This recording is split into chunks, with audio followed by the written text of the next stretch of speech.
Assalamu alaikum students. Welcome to your English class beta. How are you all? I hope you all are fit and fine. So beta, are you enjoying monsoon season? Do enjoy it, but remember that the level of humidity is very high in this season. So you should keep yourself hydrated by consuming lots of water and lemonade. Okay? Coming back to your studies beta.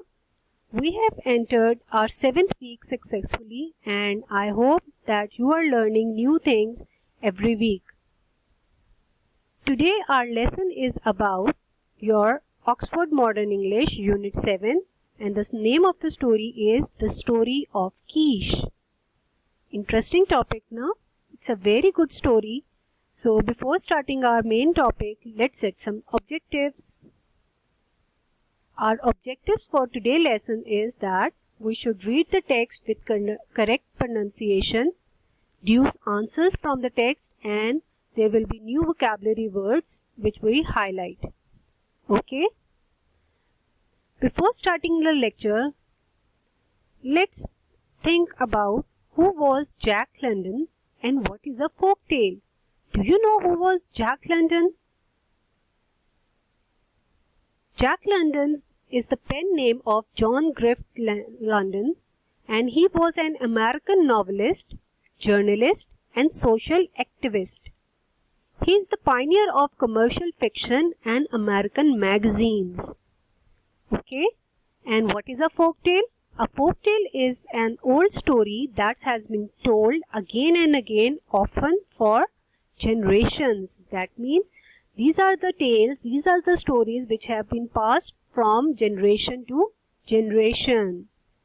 They are closely related to many storytelling traditions including fables, myths and fairy tales. Okay beta? So now open your books on page number 80 and let's start the reading of the story, The Story of Keesh. Are you ready? Let's hear its reading. Keesh, who lived long ago on the rim of the polar sea, was headman of his village, drove many and prosperous years, and died full of honours with his name on the lips of men. So long ago did he live that only the old men remembered his name and the tale, which they got from the old men before them, and which the old men to come with tell their children and their children's children down to the end of time. And the winter darkness, when the north gales make their long sweep across the ice pack and the air is filled with flying white, and no man may venture forth, is the chosen time for the telling of how Keesh, from the poorest igloo in the village, rose to power and place over them all. He was a bright boy, so the tale runs, healthy and strong, and he had seen 13 suns, in their way of reckoning time. For each winter the sun leaves the land in darkness, and the next year a new sun returns so that they may be warm again. The father of Keesh had been a very brave man, but he had met his death in a time of famine, when he sought to save the lives of his people by taking the life of a great polar bear. In his eagerness he came close grapple with the bear, and his bones were crushed, but the bear had much meat on him and the people were saved. Keesh was his only son, and after that Keesh lived alone with his mother. But the people forgot the deed of his father, and he being but a boy with only his mother, they, too, were swiftly forgotten, and ere Tom came to live in the meanest of all the igloos. It was at a council, one night, in the big igloo of Closh Quan, the chief, that Keesh showed the blood that ran in his veins. With the dignity of an elder, he rose to his feet, and waited for silence. "It is true that the meat be apportioned me and mine," he said, "but it is oft times old and tough, this meat. It is said that Bog, my father, brought home more meat than any of the 2 best hunters, that with his own hands he attended to the division of it, and saw to it that the last old woman and the last old man received their share." The hunters, grizzled and grey, were aghast. The like had never been known before. A child that talked like a grown man, and said harsh things to their very faces. Now, the men cried, "Put the child to bed. He is no man that he should talk to men and grey beards." He waited calmly till the uproar died down, Thou hast a wife, Jack, he said, and for her dost thou speak. And thou, too, Musyuk, a mother also, and for them dost thou speak. My mother has no one save me. We should have meat in plenty so long as there be meat in plenty in the tribe. I, Keesh, the son of Bog, have spoken. That a boy should speak in council. Old Gluck was mumbling. The anger boiled a white heat. They ordered him to bed and threatened that he should have no meat at all. Keesh's eyes began to flash, and the blood to pound darkly under his skin. Hear me, ye men, he cried. Bog, my father, was a great hunter. I, too, shall go and hunt, and division of that which I kill shall be fair, and no widow nor weak one shall cry in the night. The next day he went forth along the shoreline. He carried his bow, with a goodly supply of barbed arrows, and his father's big hunting spear, and there was laughter and much talk at the event. It was an unprecedented. Never did boys of his tender age go forth to much less to hunt alone. Early next morning, Keesh strode into the village. Across his shoulders he bore a burden of fresh killed meat. Go, ye men, with the dogs and sledges, and take my trail for the better part of a day's travel, he said. There is much meat on the ice, say she-bear and 2 half-grown cubs. So, Victor, do you understand the chapter? Okay, on these 2 pages, what happened that the author has introduced us with the character of Keesh, who lives near the rim of Polar Sea. He was a bright boy, and his father Bok was very brave and saved the village from the bear. Now there is a council meeting is going on to have their share of meat. Keesh speaks for his rights, but no one listened to him because he was too small to speak out. So he himself went out for hunting, and finally he killed a mother bear and 2 cubs, and this makes everyone astonished. Interesting story. Now let's read what happened next. Are you ready? Let's hear the reading. And he passed into his igloo and ate profoundly, and after that slept for 20 running hours. There was much doubt and discussion. The killing of a polar bear is very dangerous, but thrice dangerous it is to kill a mother bear with her cubs. The men could not believe that the boy Kesh, single-handed, had accomplished so great a marvel. Thus began the mystery of Kesh. On his very next trip, he killed a young bear, and on the trip following, a large male bear and his mate. There was talk of witchcraft in the village. He hunts with evil spirits, some of the people contended. Nonetheless, his success continued, and in the division of the meat he was just, and because of this, and of his merit as a hunter, he was looked upon with respect, and there was talk of making him chief after old Kloshkwan. I am minded to build me an igloo, he said one day to Kloshkwan and a number of the hunters. It shall be a large igloo, wherein Kiva and I can dwell in comfort. But my business hunting, it takes all my time. So it is but just that the men and women of the village who ate my meat should build me my igloo. And the igloo was built accordingly. Kesh and his mother moved into it, and it was the first prosperity she had enjoyed since the death of Bok.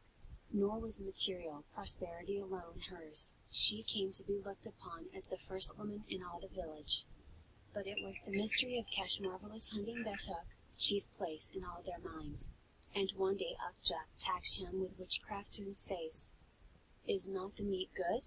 Kesh made answer. How dost thou know that witchcraft be concerned? Or dost thou guess, in the dark? Ukjuk withdrew discomfited. But in the council one night, it was determined to put spies on his track. So, on his next trip, Bim and Bon, 2 young men and of hunters the craftiest, followed after him, taking care not to be seen. After 5 days they returned, their eyes bulging and their tongues a-tremble. The council was hastily called in Kloshkwan's dwelling, and Bim took up the tale. Brothers, we journeyed on the trail of Kesh, and midway of the first day he picked up with a great he-bear. Yet the bear was not inclined to fight.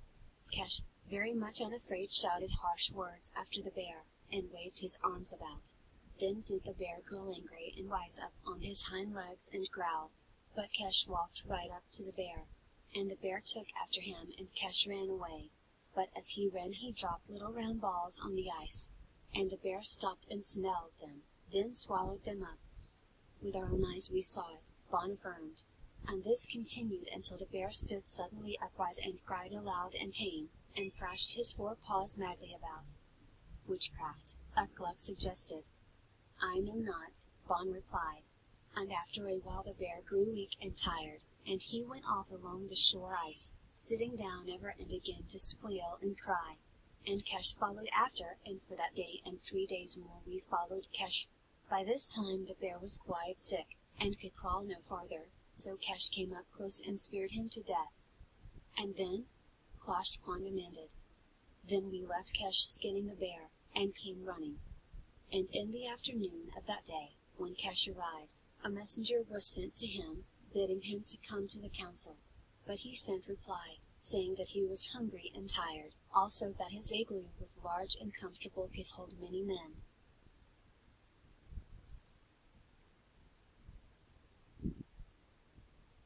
So beta, do you understand what happened on this page? Now, everyone couldn't believe that he can kill such bear. Then again he hunted 2 big bears, and now everyone thought that it is a witchcraft which helped him. So they decided to find out the truth.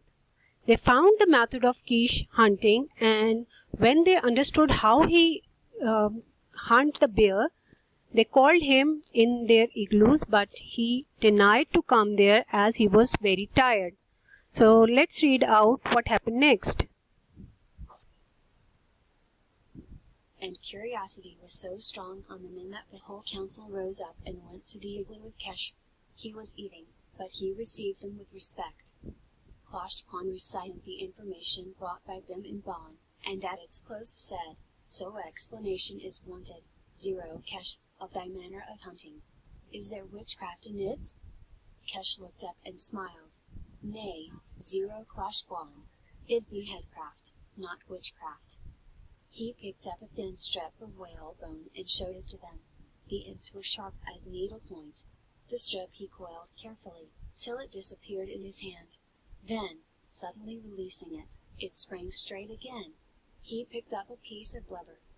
So, he said, one takes a small chunk of blubber and thus makes it hollow. Then into the hollow goes the whalebone so, tightly coiled, and another piece of blubber is fitted over the whalebone. After that it is put outside where it freezes into a little round ball. The bear swallowed the little round ball. The blubber melts. The whalebone with its sharp end stands out straight. The bear gets sick, and when the bear is very sick, why, you kill him with a spear. It is quite simple. And Duck Gluck said, Oh, and Klosh Kwan said, Ah, and each said something, and all understood. And this is the story of Keesh, who lived long ago on the rim of the polar sea.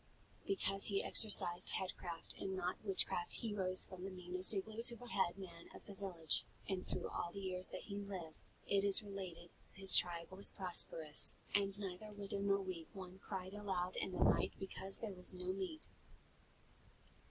So beta, now, finally, in the end, Keesh has explained that it was not a witchcraft but a headcraft, that how he made the bear sick and then hunted him.